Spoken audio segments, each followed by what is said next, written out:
Welcome back serial lovers. ஜெயில இருந்து வந்த நிதிஷ் இனியா கிட்ட ஒரு கொடூரமான செயலை செய்யறாரு. அதை பார்த்த நம்ம பாக்யா துணிஞ்சு எழுந்திருச்சு ஒரு தலால் அடியான முடிவை இனியா விஷயத்துல எடுக்கிறாங்க. இதை பத்தி டீட்டெயிலா இந்த எபிசோடு ப்ரோமோ ப்ரெடிக்ஷன்ல நம்ம இன்னைக்கு பார்க்கலாம். வீடியோக்குள்ள போறதுக்கு முன்னாடி ஞாபகமா நம்ம சேனலை சப்ஸ்கிரைப் பண்ணிக்கிங்க, பெல் பட்டனை ஹிட் பண்ணி ஆளுங்கிற ஆப்ஷனை கிளிக் பண்ணிக்கிங்க. அப்படின்னா தான் நாங்க போடக்கூடிய வீடியோ உங்களுக்கு உடனுக்குடன் வந்து சேரும். அப்படியே லைக்கையும் தட்டி விட்டுட்டு உங்களோட ஃபுல் சப்போர்ட்டை எனக்கு கொடுங்க. பாட்டிக்கு பயங்கர டென்ஷன் ஆயிருது. இவ்வளோ பெரிய விஷயத்த மறைச்சுதான் இவங்க கல்யாணத்தவே பண்ணிருக்காங்கன்னு பாட்டிக்கு தெரிஞ்ச உடனே தலை சுத்த ஆரம்பிச்சிருது. வடக்குன்னு சோஃபால உட்காந்துடுறாங்க. என்னாச்சுன்னு பதறி போயிடுறாங்க. பாக்கியா பாட்டி ஒண்ணு இல்ல பாட்டி ஒண்ணு இல்லைன்னு நம்ம இனியாவும் சொல்லிட்டு இருக்கிறாங்க. அப்பதான் பாட்டி சொல்றாங்க, நம்ம ஏமாந்துட்டோம்டா கோபி. அவங்க பணக்காரங்க வந்து கேக்குறாங்கன்னே நம்ம பொண்ணு நல்லா வாழுவான்னு நினைச்சு அவளை அங்க கொடுத்தது பெரிய தப்பா போச்சு கோபி. இப்ப என்னடா பண்றது? அதான் எல்லாம் பாத்துக்கலாம், அதை சரி பண்ணிக்கலாம். நீங்க எதுக்கு குழப்பமாயிட்டு இருக்கீங்க? பாக்கியா நீ கொஞ்சம் பேசாம இரு. இந்த தப்பு பூரா நானும் கோபியும் தான் பண்ணோம். நாங்க நினைச்சது ஒண்ணு, ஆனா நடந்தது ஒண்ணு. இனியாமா உன்னோட வாழ்க்கையவே கெடுத்துட்டோமே இனியாமா, நானும் கோபியும் சேர்ந்து. மன்னிச்சிரு இனியாமா. பாட்டி எதுக்கு பாட்டி இதெல்லாம் சொல்லிக்கிட்டு இருக்கீங்க? அதெல்லாம் ஒண்ணும் இல்ல, நான் நல்லா இருக்கேன், எல்லாம் சரி பண்ணிடலாம் பாட்டி அப்படின்னு சொன்னோடனே, ஆமா நீ சொல்றது கரெக்ட் தான், எல்லாத்தையுமே சரி பண்ணிடலாம் அப்படின்னு கண்ணெல்லாம் தொடச்சிட்டு அப்படியே எழுந்திருக்கிறாங்க. டே கோபி வாடா, முதல்ல அவங்க வீட்டுக்கு போலாம் அப்படிங்கிறாங்க. என்னமா சொல்றீங்க? என்னென்ன பொய் சொல்லி எப்படி நாசூக்கா பேசி பையனை கல்யாணம் பண்ணி வச்சிருக்கான் பாரு, இப்படி சும்மாவே விடக்கூடாது, வாடா ரெண்டுல ஒண்ணு பாத்திரலாம் அப்படின்னு சொல்லும் போதே, அம்மா இன்னொரு விஷயத்தையும் நான் சொல்லணும்னு நினைக்கிறேம்மா அப்படிங்கிறாரு கோபி. என்னடா இதுக்கு மேல இருக்கு? இனியாவோட வாழ்க்கையே போச்சு, அதுக்கு மேல என்னத்த இருக்கு? மா சொல்றேன் இருங்க, இன்னும் விஷயம் இருக்கு. பாக்யா இத சொல்றதுக்கு முன்னாடி உங்ககிட்ட ரொம்ப நான் மன்னிப்பு கேட்டுக்கிறேன் Bhagya. I am very sorry. நீ அத்தனை தடவை சொன்னா அதை நான் கேட்கவே இல்லை பாக்யா, அதுக்கு சாரி. எதுக்குங்க இப்ப தேங்க்ஸ் எல்லாம் கேக்குறீங்க? இப்போ இனியாவோட லைஃப சரி பண்ண பாக்கணும், முதல்ல நிதிஷ முதல்ல வெளியே கொண்டு வர பாக்கணும் அப்படின்னு பாக்கியா சொல்லும் போது, இரு பாக்கியா பொறுமையா இரு, நான் சொல்லிக்கிறேன். நீ முதலே சொன்னேல இந்த சுதாகர் உன்னோட ரெஸ்டாரண்ட்டை வாங்கறதுக்காக தான் இத்தனை பிளான் பண்ணிருக்கான்னு சொன்ன, நான் கேட்கவே இல்லை. அதே மாதிரி என் அம்மாவும் கேட்கல, நானும் பொடிவாதமா இனியாவை கல்யாணம் பண்ணி வச்சேன். நீ சொன்னது 100% உண்மை பாக்கியா. நிதிஷ இனியாக்கு கல்யாணம் பண்ணி வச்சதுக்கு காரணமே உன்னோட 2 ரெஸ்டாரண்ட்டுமே புடுங்கணும்னு பிளான் பண்ணி தான் அவர் பண்ணிருக்காரு அப்படின்னு பாட்டி பயங்கர ஷாக் ஆயிராங்க. என்னடா கோபி சொல்லிக்கிட்டு இருக்க? இதெல்லாம் உண்மையா? ஆனா பார்த்தா அப்படி தெரியலையா? அம்மா நானும் அப்படிதாம்மா மலை போல அந்த சம்மந்திய நம்பி இருந்தேன். ஆனா இப்படி ஒரு துரோகத்தை பண்ணுவாருன்னு நானும் நினைச்சும் கூட பாக்கலாமா? இது எப்படி கோபி உனக்கு தெரிஞ்சது? பாட்டி அதை நான் சொல்றேன் அப்படின்னு இனியா சொல்ல ஆரம்பிக்கிறாங்க. அப்புறம் நடந்த விஷயத்தெல்லாம் சொல்றாங்க. இதுல வேற இனியாவை பிடிச்சி தள்ளி விட்டது, அப்புறம் ரெஸ்டாரண்ட்டுக்காக தான் இனியாவை கல்யாணம் பண்ணாங்கன்னு அவங்க மாமனார் மாமியார் பேசினாங்கல்ல, அந்த விஷயம் முதல் கொண்டு எல்லாமே சொல்றாங்க. இனியா இதை கேட்டுட்டு பயங்கர ஷாக்ல இருக்காங்க. பாட்டி பாக்கியா சொல்றாங்க, இதைத்தான் நான் ஏற்கனவே கல்யாணத்துக்கு முன்னாடி அத்தனை தடவை சொன்னேன், இந்த கல்யாணம் வேண்டாம் வேண்டான்னு. ஆனா இப்ப கல்யாணம் நடந்துருச்சு, இது எல்லாத்தையும் ஓரம் கட்டி வைங்க. நிதிஷ ஜெயில இருந்து எப்படியாச்சும் நம்ம கூட்டிட்டு வரணும், பெயில் எடுக்கணும் அவருக்கு அப்படின்னு பாக்கியா சொல்லும் போதே இனியா சொல்றாங்கம்மா இன்னொரு விஷயத்த பேசிக்கிட்டாங்க, ஆனா அது எனக்கு சரியாவே புரியலம்மா. என்ன விஷயம் இனியா அப்படின்னு பாக்கியா கேக்குறாங்க. ஆக்சுவலா அவங்க 2 பேரும் பேசிட்டு இருக்கிறப்போ என் ஆன்டி சொன்னாங்க, அவன் நல்லா நடந்துகிட்டா மட்டும் நம்ம பையன்னு சொல்றீங்க, இதே இது அவன் ஏதாச்சும் தப்பா நடந்துகிட்டா மட்டும் உன் பையன்னு சொல்றீங்கன்னு சொன்னாங்கம்மா. சரி இது சாதாரணமா எல்லா வீட்லயும் பேசுறதானு நினைச்சா அவங்க இன்னொரு விஷயத்தையும் சொன்னாங்கம்மா. அங்கிள் சொன்னாரு, நீங்க 2 பேரும் என் வாழ்க்கையில வந்த பின்னாடிதான் நான் ரொம்ப மோசமாயிடுச்சு என்னோட லைஃப் அப்படின்னு சொன்னாரு. அதுக்கு ஆன்டி சொன்னாங்க, ஆமா நானும் நிதேஷும் என்ன சும்மா காசு இல்லாமைய வந்தோம், காசோட தானே உங்ககிட்ட வந்தோன்னு சொன்னாங்கம்மா. இது எனக்கு பயங்கர டவுட்டா இருக்கு, ஒருவேளை நிதிஷ் அங்கிளோட பையன் இல்ல போல இருக்குமா, எனக்கு ஒன்னும் புரியல. ஆன்டிக்கு அங்கிள் 2வது ஹஸ்பண்டானும் புரியலமா, ஒரே குழப்பமா இருக்கு அப்படின்னு சொன்னோடனே சரின்னு சொல்றாரு. இருக்கிறதுலாம் பிரச்சனை பத்தாதுன்னு இது வேறையா? அப்ப இப்படி வேற ரூட்டு போய்கிட்டு இருக்கா? இதெல்லாம் சொல்லாம தான் உனக்கு கல்யாணம் பண்ணி வச்சுட்டாங்களா? என்னப்பா இது, அவரை விசாரிச்சுக்க வேண்டாமா அப்படின்னு சொல்றாரு செலியன். செலியா அவங்கள முழுசா நம்பினதுதான் பெரிய தப்பா போச்சா அப்படின்னு கோபி பேசிட்டு இருக்கும் போதே, இதெல்லாம் பேசினது போதுங்க, முதல்ல நிதிஷ நம்ம வெயில எடுத்து வெளியே கொண்டு வரணும். நானும் அவர்கிட்ட பேசினப்போ ஒன்னும் ப்ராப்ளம் இல்ல, சீக்கிரம் கூட்டிட்டு வந்துடலாம் தான் சொன்னாங்க அப்படின்னு பாக்கியா சொல்லும் போதே, மா நான் எத்தனை தடவைமா சொல்றது, அவர் அவ்வளவு சீக்கிரம் எல்லாம் வர முடியாது, அவரு போதை கைங்கிறது எல்லாத்துக்குமே தெரிஞ்சு போச்சு, அதனால அவர் இவ்வளவு சீக்கிரத்துல வர்றதுக்கு சான்ஸே இல்லம்மா, வெளியே கொண்டு வர்றது பெரிய பிரச்சனை, கொண்டு வர்றதுக்கு சான்ஸே இப்போதைக்கு இல்ல அப்படின்னு இனியா சொல்றாங்க. அப்போ செலியன் சொல்றாரு, ஐயோ அப்படின்னா உன்னோட லைஃப் என்ன ஆகுறது இனியா? எப்படியாச்சு நிதிஷ கூட்டிட்டு வந்தே ஆகணும். இதெல்லாம் கேட்டா இனியா சொல்றாங்க, அண்ணா பூமர் மாதிரி பேசிக்கிட்டு இருக்காத. நான் தான் ஏற்கனவே சொன்னல, நிதிஷ கூட்டிட்டு வர்றது பெரிய விஷயம். இனியா சொல்லும் போதே கோபி சொல்றாரு, செலியா நீ கொஞ்சம் அமைதியா இருமா. இப்போ ஒரு நான் முடிவு எடுத்திருக்கேன். இனிமேல் நிதிஷோட வீட்டுக்கு நம்ம இனியா போக வேண்டாம். அவ இனிமேல் நம்ம வீட்லயே இருக்கட்டும்மா. இது கேட்டு ரொம்ப ஷாக் ஆகி இருக்கிறாங்க பாக்கியா. அப்பதான் பாட்டி சொல்றாங்க, ஆமாடா நம்ம பாக்கியா சொல்றத கேட்காம நம்ம பாட்டுல ஒரு தப்பான முடிவெடுத்து அவளோட வாழ்க்கையவே கெடுத்துட்டோம். இனி அவ வீட்டுக்கு போக வேண்டாம் அப்படின்னு சொல்றாங்க பாட்டி. இனிய சொல்றாங்க, இல்ல பாட்டி அப்படியே எடுத்தோன்னு கவுத்தோன்னு போக முடியாது பாட்டி. நிதிஷ் மறுபடியும் போதகையா மாறுறதுக்கு நானும் கூட ஒரு காரணமா இருக்கேன் பாட்டி. என்ன இனியா சொல்லிட்டு இருக்க? ஆமா பாட்டி, நான் என்னோட எக்ஸ் கிட்ட பேசுறதுனாலதான் பிரச்சனையே ஆரம்பிச்சது. அதனாலதான் அவரு இந்த பழக்கத்துக்கு மறுபடியும் அடிக்ட் ஆயிருக்காரு. அந்த இது என் மனசுக்குள்ள உறுத்திக்கிட்டே இருந்தது. அதனாலதான் அப்பா கிட்ட உங்ககிட்ட எல்லாம் யாருக்கிட்டையும் சொல்ல வேண்டான்னு சொல்லியிருந்தேன். அதே மாதிரி அப்பா என்னை வீட்ல இருந்து கூட்டிட்டு வரேன்னு சொன்னப்பையும் வராதுக்கு காரணமே அதுதான் பாட்டி. பாட்டி நான் கண்டிப்பா அங்க போய்தான் ஆகணும். நித்தேஷ மறுபடியும் பழைய நிலைமைக்கு கொண்டு வரணும் அப்படின்னு இனியா சொல்றாங்க. இல்ல இனியாமா, நீ போக வேண்டாம், இங்கேயே இரு. இருந்ததெல்லாம் போதும், நீ பட்டதெல்லாம் போதும். தள்ளி வேற விட்டுருக்காமா அந்த நிதேஷ்க்கு. என்ன ஒரு தைரியம், என் பொண்ணு தள்ளி விட்டுருக்கான் பாரு. டேய் இனியாமா வேண்டாம் அப்படின்னு பாக்கியா சொல்றாங்க. இல்லம்மா நான் போய் தான் ஆகணும். என்னால ஏற்பட்ட இந்த பிரச்சனையை நானே சரி பண்ணணும்னு நினைக்கிறேன். அதுக்கப்புறம் நம்ம என்னன்னாலும் ஒரு முடிவை எடுத்துக்கலாம். நிதேஷ் கூட வாழ்றதா வேண்டாமா அப்படிங்கறத முடிவு எடுத்துக்கலாம் அப்படின்னு சொல்றாங்க. இதை கேட்கும்போது பாக்கியாக்கு ஓகே இனியா சொல்றது கரெக்ட் தான் அப்படின்னு யோசனை பண்றாங்க. சரி இனியா நீ சொல்றது கரெக்ட் தான், அதே மாதிரி செய்யலாம் அப்படின்னு பாக்கியா சொல்றாங்க. பாக்கியா என்ன பாக்கியா பேசிட்டு இருக்க? பிள்ளையோட வாழ்க்கையை விட அவனை கொண்டு வரதா உனக்கு முக்கியமா அப்படின்னு பாட்டு கேட்டோன்னே, இல்ல அத்தை, இனியா இப்போ நிதிஷை விட்டுட்டு வந்துட்டான்னா அவன் மனசுக்குள்ள உறுத்திக்கிட்டே இருக்கும். நம்மனாலதான் அந்த நிதிஷ் இது மாதிரி போய் அவன் வாழ்க்கையே போயிருச்சு அப்படின்னு அவ ஒரு பக்கம் நினைச்சுக்கிட்டு இருப்பாத்த. ஆனா இந்த ப்ராப்ளத்தை எல்லாம் தீர்த்து நிதிஷை பழையபடி மாத்திட்டு ஒரு முடிவு எடுக்கட்டும். நிதிஷ் கூட வாழலாமா இல்ல வேண்டாமான்னு அவளே ஒரு முடிவு எடுக்கட்டும். இதுல நம்ம யாருமே தலையிட வேண்டாம். இனியாமா நீ சொல்றது கரெக்ட் தான். நீ நிதிஷ் வேணும்னாலும் சரி வேண்டானாலும் சரி நீயே ஒரு முடிவெடு. டேக் யுவர் ஓன் டைம்மா அப்படின்னு சொல்றாங்க பாக்கியா. அம்மா நானும் அதே தான் நினைக்கிறேன். நீ சொல்றது கரெக்ட் தான். என்னால ஒருத்தரோட வாழ்க்கை வீணா போக கூடாதுன்னு நான் நினைக்கிறேன். இந்த பிரச்சனை எல்லாத்தையும் ஃபர்ஸ்ட் சால்வ் பண்ணலாம், அதுக்கப்புறம் நம்ம ஒரு முடிவு எடுத்துக்கலாம்னு இனியா சொல்றாங்க. இதுக்கு ஓகே அப்படிங்கிற மாதிரி செலியன் கோபி எல்லாருமே சொல்றாங்க. பாட்டி இருந்தாலும் இதுல கொஞ்சம் கூட விருப்பமே இல்ல வேண்டாம், மறுபடியும் புள்ளைய கொண்டு போய் அங்க மாட்டி விட வேண்டாம் அப்படின்னு பாட்டி நினைக்கிறாங்க. இருந்தாலும் இவங்க எல்லாரும் சேர்ந்து சமாதானப்படுத்தி இனியாவை அங்கேயே கொண்டு போய் விடலான்னு முடிவு பண்றாங்க. அதுக்கப்புறம் இனியாவை கூட்டிட்டு போறாங்க. செலியன் கோபி பாக்கியா எல்லாம் கூட்டிட்டு போறாங்க. சுதாகருக்கு இந்த விஷயம் எதுவுமே தெரியல. சுதாகரும் நிதிஷா வெளியெடுக்கிறதுக்கு பயங்கரமா ட்ரை பண்ணிட்டு இருக்காங்க. நிதிஷ் அம்மாவும் செம்மையா அழுதுகிட்டு இருக்காங்க. அப்பதான் இவங்க எல்லாரும் வீட்டுக்கு போறாங்க. அதை பார்த்துட்டு வாங்க சமிதி வாங்க வாங்க அப்படின்னு சுதாகர் சொல்றாங்க. ஆனா நிதிஷ் அம்மா வாயத்திற்குள்ள செம்ம கடுப்புல இருக்காங்க. இவனாலதான் என் பையன் இப்படி ஆயிட்டான் அப்படின்னு சொல்லி செம்ம கடுப்புல இருக்காங்க. இனிய குடும்பத்தோட வந்திருக்கிறத பார்த்தா ஆஹா ஏதோ ஒரு வம்புலுக்கு தான் வந்துட்டாங்க அப்படின்னு ரொம்ப பயந்துகிட்டு இருக்காங்க சுதாகர். ஆனா கோபி எல்லாருமே ரொம்ப கூலா தான் பேசுறாங்க.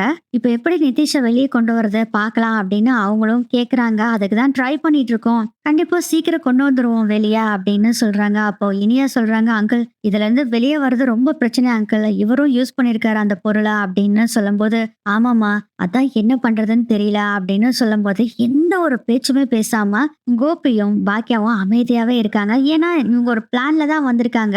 ஆக்சுவலா என்னன்னா இந்த பிரச்சனை எல்லாம் முடியற வரைக்கும் கோபி நம்ம இனியா வீட்லயே தங்கலான்னு முடிவு பண்ணிட்டாங்க. இதெல்லாம் பிளான் பண்ணி தான் இவங்களும் வந்திருக்காங்க. செலியன் சொல்றாரு, அங்கிள் எங்க மாமனாரும் கூட இந்த இதுலதான் இருக்காரு, வேணா அவர்கிட்ட ஏதாச்சும் கேட்டு பாக்கட்டுமா அப்படின்னு கேக்குறாங்க. இல்ல செலியா நோ ப்ராப்ளம், அவனை கூட்டிட்டு வந்துடலாம், நான் ஐஜி கிட்ட எல்லாம் பேசிட்டேன், சீக்கிரம் கூட்டிட்டு வந்துடலாம் அப்படின்னு சொல்றாங்க. அதுக்கப்புறம் ஒரு போன் கால் வருது சுதாகருக்கு. அவர் பேசுறாரு, ஆக்சுவலா ஐஜி தான் பேசுறாரு. சார் அவ்வளவு சீக்கிரம் இவங்களை வெளியே கொண்டு வர முடியாது, ரொம்ப பெரிய கேஸ்ல மாட்டிருக்காங்க, எல்லா மீடியாக்குமே இந்த நியூஸ் போயிருச்சு சார், இதை எல்லாத்த விட முக்கியம் உங்களோட பையன் இந்த பொருளை யூஸ் பண்ணிருக்கான் அப்படின்னு சொல்லி டிவி நியூஸ்ல எல்லாம் கிழிச்சிட்டு இருக்காங்க சார். கண்டிப்பா இப்போதைக்கு அவனை வெளியே கூட்டிட்டு வர முடியாது அப்படிங்கிற விஷயத்த சொல்றாங்க. சார் எப்படியாச்சும் நிதிஷை கூட்டிட்டு வந்துருங்க அப்படின்னு சொல்லும் போதே கொடுங்க போனை அப்படின்னு நிதிஷோட அம்மா போனை வாங்கி, சார் ப்ளீஸ் சார் இன்னைக்கு நைட்டுக்குள்ள எப்படியாச்சும் என் பையனை கூட்டிட்டு வந்துடணும் சார் ப்ளீஸ் அப்படின்னு சொல்றாங்க. அம்மா நாங்களும் ட்ரை பண்ணிட்டு தான் இருக்கோம்மா, ஆனா ஒன்றும் முடியல, வேற ஏதாச்சும் பண்ண முடியுமான்னு பார்க்கலாம் அப்படின்னு பேசிட்டு ஐஜி போனை வச்சிடுறாரு. என்ன சம்மந்தி சொல்றாங்க அப்படின்னு கோபி கேக்குறாரு. அவனை வெளியே கொண்டு வரது பயங்கர பிரச்சனை போல இருக்கு, நைட்டுக்குள்ள கூட்டிட்டு வர முடியாதுன்னு சொல்றாரு ஐஜி. அதான் யோசனை பண்ணிட்டு இருக்கேன் என்ன பண்றதுன்னு. வேற ஏதாச்சும் மினிஸ்டரோட உதவியால ஏதாச்சும் பண்ண முடியுமான்னு பார்க்கலாம் அப்படின்னு சுதாகர் சொல்லும் போதே பாக்கியா சொல்றாங்க, எனக்கு ஒரு அரசியல்வாதி தெரியும். நான் அவங்களுக்கு வீட்டுக்கு அவரோட பிறந்த நாளுக்கு சமையல் செஞ்சு போட்டிருந்திருக்கேன், அவர்கிட்ட பேசி பார்க்கட்டுமான்னு கேக்குறாங்க. இப்பயும் கூட சுதாகருக்கு கொஞ்சம் கூட நக்கல் போகவே இல்ல. என்னங்க சம்பந்தியமா பேசிட்டு இருக்கிறீங்க, நான் எவ்வளவு பெரிய ஹோட்டல்லாம் வச்சிருக்கேன், பெரிய பெரிய ஆள்லாம் எனக்கு தெரியும். நீங்க சும்மா சாதாரண இட்லி கடையை வச்சுக்கிட்டு பெரிய பெரிய ஆள் தெரியும் அவங்கள வச்சு மூவ் பண்ணலாம்னு சொல்றதெல்லாம் ஓவர், அதெல்லாம் ஆகாதுங்க அப்படின்னு சொல்லும் போதே இனியாக்கு கோவம் வந்துருது. அங்கிள், அம்மா தான் சொல்றாங்கல்ல, ஒரு தடவை ட்ரை பண்ணி பார்க்கலாம்ல, நீங்க தான் பெரிய பெரிய ஆளுகளும் உங்களுக்கு தெரியும்னு சொல்றீங்க, அவங்கள வச்சு மூவ் பண்ணியே கொண்டு வர முடியலன்னு சொல்லிட்டாங்களா நிதிஷா, ஏன் அங்கிள் ஈகோ பாக்குறீங்க, அம்மா சொல்ற அரசியல்வாதை பார்த்தாதான் என்ன அப்படின்னு சொல்லவும், ஆஹா இதுக்கு மேல நம்ம அமைதியா இருக்கணும், இல்லாட்டி நம்ம பையன் வாழ்க்கை பிரச்சனையாயிரும் அப்படின்னு நினைச்சுக்கிட்ட, சரி இனியாமா உங்க அம்மா சொல்ற பக்கம் பேசி பார்க்கலாம் அப்படிங்கும் போதே பாக்கியா சொல்றாங்க, இல்ல நான் ஃபர்ஸ்ட் பேசிட்டு அதுக்கப்புறம் உங்களுக்கு சொல்றேன் அப்படின்ட்டு நான் வரேன்னு அங்கிருந்து கிளம்புறாங்க. அப்ப கோபி சொல்றாரு, நானும் வரேன் பாக்கியா அப்படின்னு சொல்றாங்க. இல்லைங்க நீங்க இருங்க, நான் மட்டும் போயிட்டு வரேன் அப்படின்னு சொல்லிட்டு, செலியா நீ வா அப்படின்னு செலியனை கூப்பிட்டுட்டு அங்கிருந்து பாக்கியா கிளம்புறாங்க. நேரா காரை எடுத்துட்டு செலியன் பாக்கியா 2 பேரும் அந்த அரசியல்வாதி கிட்ட போய் பேசுறதுக்காக அப்பாயின்மெண்ட் வாங்குறாங்க. பிஏ சொல்றாரு, மேடம் நீங்கன்னு தெரிஞ்ச உடனே வர சொல்லிடுவாரு, இப்போ ஒரு முக்கியமான மீட்டிங்ல இருக்காரு, ஒரு 1/2 hour வெயிட் பண்ணுங்க அப்புறம் கூப்பிடுவாரு அப்படின்னு சொல்றாங்க. சரின்ட்டு உட்காந்துட்டு இருக்காங்க. பார்த்தா கோபியும் இனியா 2 பேரும் வந்து நிக்கிறாங்க. என்னாச்சுங்க, நீங்க எதுக்குங்க வந்தீங்க அப்படின்னு கேக்குறாங்க பாக்கியா. நீ மட்டும் போய் என்ன பண்ணுவேன், நாங்க 2 பேரும் வந்தோன்னு கோபி சொல்றாரு. என்னாச்சு, அரசியல்வாதியை பார்த்தாச்சா அப்படின்னு கேக்குறாங்க. இல்ல 1/2 hour வெயிட் பண்ண சொல்லியிருக்காங்க அப்படின்னு பாக்கியாவும் சொல்றாங்க. அதுக்குள்ள 1/2 hour ஆகுது. அரசியல்வாதியும் நம்ம பாக்கியாவை கூப்பிடுறாங்க. அதுக்கப்புறம் இவங்க 4 பேருமே அந்த அரசியல்வாதி கிட்ட போய் பேசுறாங்க. நடந்த விஷயத்தை எல்லாத்தையுமே சொல்றாங்க. இதை கேட்டுட்டு அரசியல்வாதி ஒன்னே ஒண்ணுதான் சொல்றாரு, பாக்கியாமா இது செய்யறது உங்களுக்காக தான், ஆக்சுவலா இந்த விஷயத்துல எல்லாம் நான் தலையிடவே மாட்டேன், ஏன்னா அது நம்மளோட அரசியல் வாழ்க்கைக்கு பிரச்சனையாயிரும், ஆனா உங்களுக்காக இந்த ரிஸ்க் நான் எடுக்கிறேன், இன்னைக்கு நைட்டுக்குள்ள அந்த பையன் உங்க வீட்டுக்கு வந்துருவான், போதுமா, கவலைப்படாதீங்க, ஒரு நிமிஷம் இருமா அப்படின்னு சொல்லிட்டு உடனே போலீஸ் பெரிய ஒரு ஆபீசருக்கு கால் பண்றாரு. அரசியல்வாதி அவரும் போன் எடுக்கிறாரு. நிதிஷ் பிரச்சனையை பத்தி பேசுறாங்க. அதுக்கு அந்த ஆபீசர் சொல்றாரு, சார் அந்த நிதிஷ் தான் மெயின் அக்யூஸ்ட் மாதிரி இப்ப ஆயிடுச்சுங்க சார், எல்லா மீடியா எல்லாமே அவரை பத்தி தான் பேசிட்டு இருக்காங்க அப்படின்னு சொன்னேன். நீ என்ன பண்ணுவியோ ஏது பண்ணுவியோ தெரியாது, அந்த பையன் நைட்டு அவங்க வீட்டுக்கு வந்து சேரணும், அதுக்கு நீ பொறுப்பு அப்படின்னு சொல்றாங்க. சரி சார் நான் பாத்துக்கிறேன் அப்படின்ட்டு அவரும் போனை கட் பண்ணிடுறாங்க.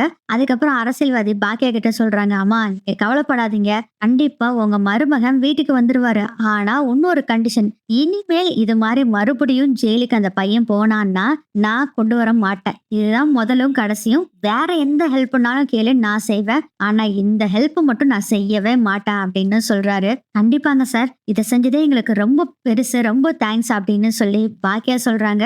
கோபி அப்புறம் எல்லாருமே தேங்க்ஸ் சொல்லிட்டு அங்கிருந்து வெளியே வர்றாங்க. நேரா நிதிஷோட வீட்டுக்கு எல்லாருமே போறாங்க. சுதாகர் சொல்றாரு, போன விஷயம் எல்லாம் புசுன்னு போச்சுல்ல, கண்டிப்பா அந்த அரசியல்வாதி கூட்டிட்டு வர முடியாதுன்னு சொல்லியிருப்பாரு, ஏன்னா நானே எவ்வளவு பெரிய ஆளெல்லாம் பிடிச்சேன், அவங்க எல்லாம் கூட்டிட்டு வர முடியாதுன்னு சொன்னாங்க, கண்டிப்பா நீங்க சொன்னால் முடியாதுன்னு தானே சொல்லியிருப்பாரு அப்படின்னு சொல்லவும் கோபி ரொம்ப கோவப்படுறாரு. அப்ப கோபி சொல்றாரு, ஏங்க சம்பந்தம் நீங்க எப்படியே எல்லா விஷயத்தையுமே சொல்லிட்டு இருக்கீங்க, பாக்கியாவுக்கு ரொம்ப வேண்டப்பட்டவர் அவரு, அதனால இந்த விஷயத்த பாக்கியா அரசியல்வாதி கிட்ட சொன்ன உடனே நைட்டே உங்க பையன் வீட்டுக்கு வந்துருவான்னு சொல்லி பெரிய ஒரு ஆபீசர் கிட்ட இந்த விஷயத்த சொல்லிட்டாங்க அப்படின்னு சொல்றாங்க. இதை கேட்டுட்டு சுதாகர் சொல்றாரு, சரி அதையும் பார்க்கலாம், நிதிஷ் இன்னைக்கு நைட்டுக்குள்ள வீட்டுக்கு வர்றானா இல்லையான்னு, ஏன்னா நான் எல்லா பக்கம் கேட்டுட்டேன், நைட்டுக்குள்ள விட முடியாதுன்னு சொல்லிட்டாங்க, உங்களதும் இப்ப ட்ரை பண்ணி பார்க்கலாம் அப்படின்னு சொல்லும் போதே ரூம்ல படுத்து அழுதுகிட்டு இருந்தா நிதிஷோட அம்மா வெளியே வர்றாங்க. ஏன்னா நிதிஷ் வரப்போறானா, இன்னைக்கு நைட்டு வந்துருவானா சம்மதி அப்படின்னு கேக்குறாங்க.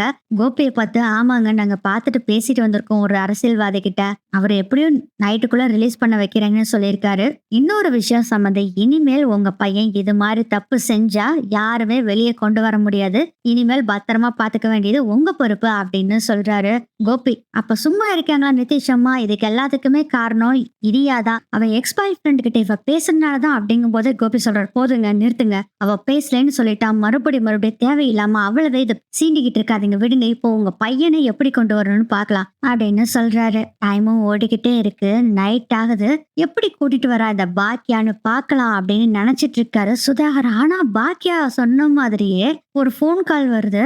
அட்டன் பண்றாரு சுதாகர். சார் சொல்லுங்க சார் அப்படின்னு கேட்கும் போதே, சார் நான் தான் ஐஜி பேசுறேன் சார், உங்க பையனை இப்ப கூட்டிட்டு போங்க, மேல இடத்துல இருந்து உத்தரவு வந்திருக்கு சார், நீங்க பையனை கூட்டிட்டு போயிருங்க, ஆனா யாருக்கும் தெரிய வேண்டாம் அப்படிங்கிற மாதிரி சொல்றாரு ஐஜி. ரொம்ப தேங்க்ஸ் சார் அப்படின்னு சொல்லிட்டு போனை கட் பண்ணிட்டு பாக்கியா எல்லாரும் இங்க வீட்டுலதான் வெயிட் பண்ணிட்டு இருக்காங்க. அப்போ கோபியை பார்த்து சொல்றாரு, நீங்க சொன்ன மாதிரியே நிதிஷ் கூட்டிட்டு போக சொல்லிட்டாங்க சமந்தி அப்படின்னு சொல்றாங்க. ரொம்ப சந்தோஷமாயிருது அவங்க அம்மாக்கு. ஆனா எந்த ஒரு எக்ஸ்பிரஷனுமே இல்லாம நம்ம கோபி, இனியா, பாக்கியா எந்த எக்ஸ்பிரஷனும் இல்லாம அப்படியே இருக்காங்க.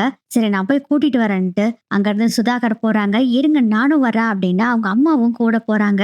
இவங்க யாருமே போகல. அதுக்கப்புறம் நிதிஷ கூட்டிட்டு வந்துடுறாங்க. கூட்டிட்டு வந்த பின்னாடியும் மாப்பிள்ளைன்னு நம்ம கோபியும் சரி பாக்கியாவும் சரி யாருமே பேசல. செலியனும் செம்ம கடுப்புல தான் இருக்காங்க.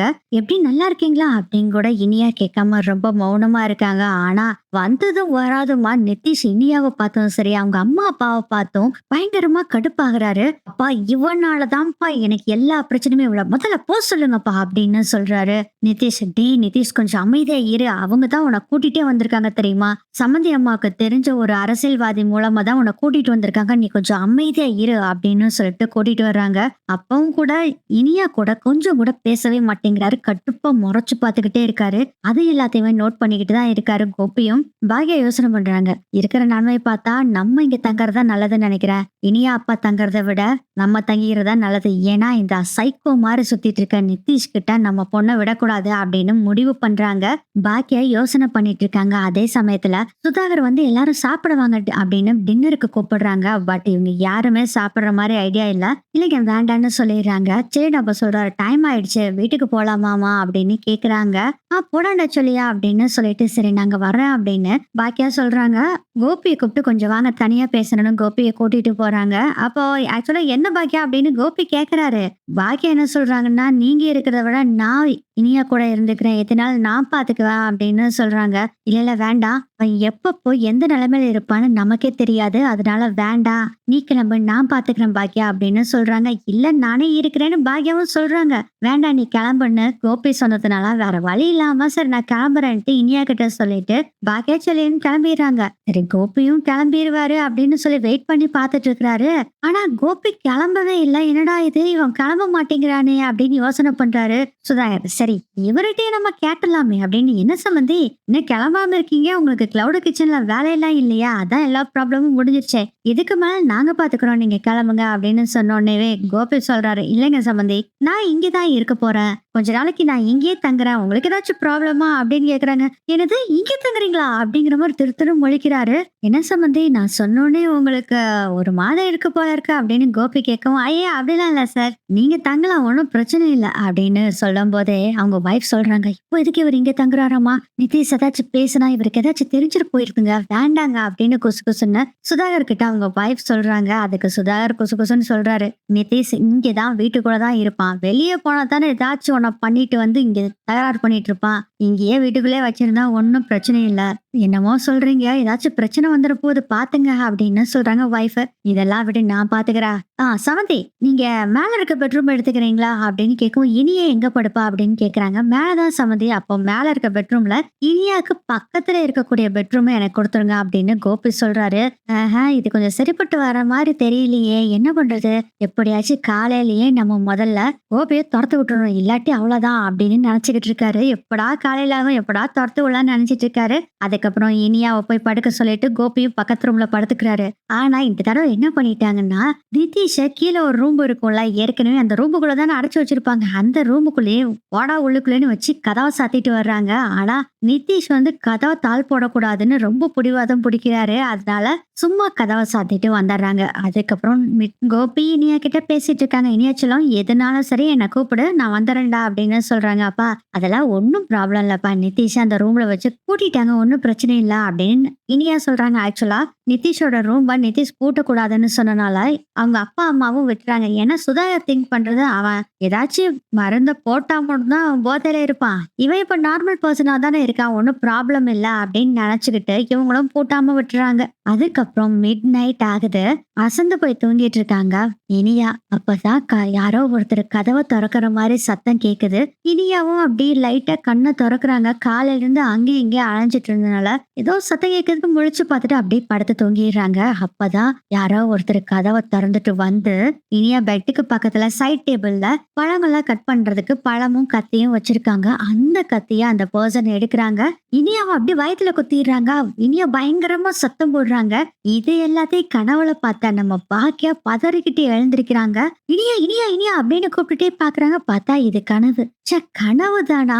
என்னடா இது இது மாதிரி ஒரு கனவு வருது, தப்பா இருக்கே. உடனே இனியாவுக்கு கூப்பிடலாம் அப்படின்னு கூப்பிட போறாங்க. இல்ல இல்ல வேண்டாம், இனியாவோட அப்பாவுக்கு கூப்பிடலாம் அப்படின்னு சொல்லிட்டு இனியாவோட அப்பாவுக்கு நம்ம கோபிக்கு கூப்பிடுறாங்க. வீட்டுல யார்டா கூப்பிடுறது, ஒருவேளை இனியாவா இருக்குமோன்னு தூங்கிட்டு இருந்த கோபி பதறிக்கிட்டு போனை எடுத்து பாக்குறாரு. பாக்கியா, சரி பாக்கியா கூப்பிடுறா அப்படின்ட்டு, சொல்லு பாக்கியா அப்படிங்கும் போது, இல்ல ஒன்னும் அங்க பிரச்சனை இல்ல இனியே நல்லா தானே இருக்கா அப்படின்னு கேக்குறாங்க. அதெல்லாம் ஒன்றும் பிரச்சனை இல்லை, நல்லா தான் இருக்கா, நோ ப்ராப்ளம். எதனால எனக்கு கால் பண்ணுன்னு சொல்லியிருக்கேன். நானும் இவ்வளோ நேரம் அப்படியே அங்கே வராண்டால நடந்து கொடுத்துட்டே தான் இருந்தேன். ஒன்றும் ப்ராப்ளம் இல்லை. நிதிஷ் கீழே தான் தூங்கிட்டு இருக்கான், இனியா இங்கே மேலே தனியாக தூங்கிட்டு இருக்கா. அதால நமக்கு ஒன்றும் ப்ராப்ளம் இல்லை. அதை விட முக்கியமான விஷயம், நிதிஷ் சார் ரூம்ல வச்சு பூட்டியிருக்காங்க. நோ ப்ராப்ளம் பாக்கியா. இன்னொரு ஹெல்ப் பாக்கியா, காலையில கொஞ்சம் நேரத்திலே வந்தேன்னா நான் கிளவுடு கிச்சனுக்கு போயிட்டு எல்லாம் வேலையெல்லாம் முடிச்சுட்டு ஒரு 9 o'clock வரை நீ இருந்தேன்னு வச்சுக்கேன் பாக்கியா. நான் வேலையெல்லாம் முடிச்சுட்டு வந்தேன்னா அதுக்கப்புறம் இனியாவா ஆஃபீஸ்க்கு கூட்டிட்டு போயிடுவேன். அதுக்கப்புறம் ப்ராப்ளம் இல்லை. சாயந்தரம் வர்றதுக்குள்ள நீ எல்லாம் வேலையை பார்த்துக்கோ. ஈவினிங் மட்டும் நீ வந்து இனியா கூட இருந்துகிட்டேன்னா நான் போய் வேலையெல்லாம் பார்த்துக்குவேன் அப்படின்னு விஷயத்த சொல்றாரு கோபி. ஓகே, நான் காலையில நேரத்திலே வந்துடுறேன். எதுக்கும் இனியா ரூம் ஒரு தடவை திறந்து பாத்துக்குங்க அப்படின்னு சொல்றாங்க. கோபி சொல்றாரு, நான் பாத்துக்கிறேன், நீ காலையில மறக்காம வந்துரு அப்படின்னு சொல்றாங்க. சரின்ட்டு போனை கட் பண்ணிடுறாங்க. இனியா நல்லா தூங்கிட்டு இருப்பா, எதுக்கு அவளை டிஸ்டர்ப் பண்ணணும்னு நினைக்கிறாரு. சரி, எதுக்கும் போய் டோரை ஓபன் பண்ணி பாக்கலான்னு சொல்லிட்டு டோரை ஓபன் பண்ணி பாக்குறாரு. ஆனா இனியும் நல்லா தூங்கிட்டு தான் இருக்காங்க. அவ அப்படியே தூங்குறாங்க அப்படின்னு சொல்லிட்டு, நிதேஷ் தான் ரூம்ல பூட்டிட்டாங்களா, அப்புறம் என்ன கவலை அப்படின்னு அவரும் போய் படுத்து தூங்கிறாரு. அப்பதான் நிதிஷை காமிக்கிறாங்க. செம்ம கடுப்புல இருக்காரு நிதிஷ். போலீஸ் புடிச்சிட்டு போனது, அங்க டார்ச்சர் பண்ணது எல்லாம் நினைச்சு பார்த்துட்டு பயங்கர கடுப்புல இருக்காரு. இதுக்கு எல்லாத்துக்கும் காரணம் அந்த இனியா தான். இது எல்லாத்துக்குமே காரணம். நான் பாட்ட நிம்மதியா என் லைஃபை ஓட்டிட்டு போயிட்டு இருந்தேன். என் அப்பா சும்மான்னு இருக்காரா, அந்த இனியாவை கொண்டு வந்து என் லைஃப்ல விட்டு அந்த இனியாவோட எக்ஸ் லவரை பார்த்தோன்னே அதுல வேற கடுப்பா இதெல்லாம் சேர்ந்து இப்படி என் லைஃப் போயிடுச்சுன்னு பயங்கர கோவத்துல இருக்காரு. இதுக்கு ஏதாச்சும் ஒண்ணு செஞ்சே ஆகணும்னு யோசனை பண்ணிட்டே இருக்காரு. இதுக்கு எல்லாத்துக்கும் ஒரே ரெமடி, இந்த இனியாவை போட்டு தள்ளுறதுதான். இனியாவை போட்டு தள்ளிட்டோம்னா கண்டவங்களுக்கு எல்லாம் பயந்துட்டு இருக்க வேண்டியது. அந்த கோபி வந்தா வான்னு கேளுங்கிறாங்க, மரியாதை பேசுங்கிறாங்க. அவனுக்கும் நமக்கு என்ன சம்பந்தம் இருக்கு? இனியாவை போட்டு தள்ளுறதுதான் சால சிறந்தது அப்படின்னு முடிவு பண்றாரு. என்ன பண்ணலாம் அப்படின்னு யோசனை பண்ணிக்கிட்டே இருக்காரு. சூப்பர் ஐடியா அப்படின்னு நேரா கிச்சனுக்கு போறாரு.